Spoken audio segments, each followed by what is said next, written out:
ঢাকা বিশ্ববিদ্যালয় তোফাজ্জল হত্যার নেতৃত্ব দেন ছাত্রলীগ নেতা জালাল।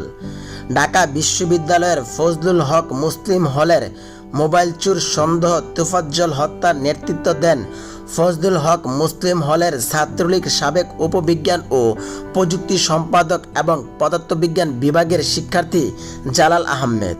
হলের প্রত্যক্ষদর্শী শিক্ষার্থীদের তথ্য অনুযায়ী তোফাজ্জলকে মারধর জড়িতদের মধ্যে আরও ছিলেন পদার্থবিজ্ঞান বিভাগের আব্দুস সামাদ, প্রাণিবিদ্যা বিভাগের সুলতান, গণিত বিভাগের রাব্বি, উদ্ভিদ বিজ্ঞান বিভাগের ফিরোজ, মৃত্তিকা বিজ্ঞান বিভাগের সুমন, সমুদ্র বিজ্ঞান বিভাগের ওয়াজিবুল, ফার্মেসি বিভাগের মোহাম্মদ ইয়ামুজ্জুজামান এবং গণিত বিভাগের শিক্ষার্থী আহসান উল্লাহ।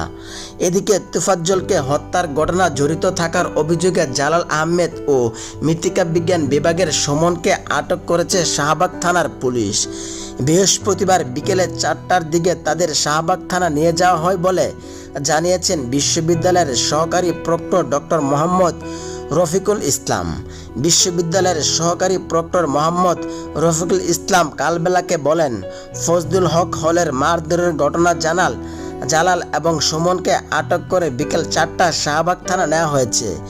এর আগে বৃহস্পতিবার ঢাকা বিশ্ববিদ্যালয়ের ফজলুল হক মুসলিম হলের এক ব্যক্তিকে চোর সন্দেহ পিটিয়ে হত্যার ঘটনার মামলা দায়ের করে বিশ্ববিদ্যালয়ের প্রশাসন। বিশ্ববিদ্যালয়ের প্রশাসনের পক্ষে অ্যাসিস্ট অফিসের সুপারভাইজার মোহাম্মদ আমানুল্লাহ শাহবাগ থানা এজাহার দায়ে মামলা করেন।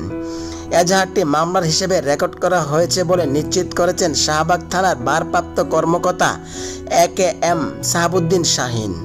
মামলার এজাহারে লেখা হয়েছে, গত 18 সেপ্টেম্বর সন্ধ্যা 7:45 দিকে একজন যুবক ঢাকা বিশ্ববিদ্যালয়ের ফজলুল হক মুসলিম হলের গেটে সন্দেহজনকভাবে ঘোরাফেরা করতে থাকলে বিশ্ববিদ্যালয়ের কিছু ছাত্র তাকে আটক করে প্রথমে ফজলুল হক মুসলিম হলের মূল ভবনের গেস্ট রুমে নিয়ে সেই মোবাইল চুরি করেছে বলে এলোপাতারি চর থাপ্পড় এবং কিল ঘুষি মারে। এই সময় তাকে জিজ্ঞাসা করলে তার নাম বলে তোফাজ্জল বলে জানায়। এজাহারে আরও উল্লেখ করা হয়, পরে সে মানসিক রোগী বুঝতে পেরে তাকে ফজলুল হক মুসলিম হলের ক্যান্টিনে নিয়ে খাবার খাইয়ে তাকে ফজলুল হক মুসলিম হলের দক্ষিণ ভবনের গেস্ট রুমে নিয়ে জানালার সঙ্গে পিছনে হাত বেঁধে স্টাম্প, হকি স্টিক এবং লাঠি দ্বারা কিছু ছাত্র বেধড়ক মারধর করে তাকে অচেতন করা হয়। পরে বিষয়টি বিশ্ববিদ্যালয়ের কয়েকজন আবাসিক শিক্ষককে জানালে তাদের সহায়তায় অচেতন যুবককে মেডিকেল নিয়ে যাওয়া হয়। পরে ওই যুবককে ঢাকা মেডিকেল কলেজ হাসপাতালের জরুরি বিভাগে নিয়ে গেলে ডাক্তার প্রয়োজনীয় পরীক্ষা নিরীক্ষা করে 19 সেপ্টেম্বর রাতে 12:45 দিকে তাকে মৃত ঘোষণা করেন। এই ঘটনায় হলটির প্রভোস্ট অধ্যাপক ডক্টর শাহ মোহাম্মদ মাসুদ 7 সদস্য বিশিষ্ট একটি কমিটি গঠন করেছেন।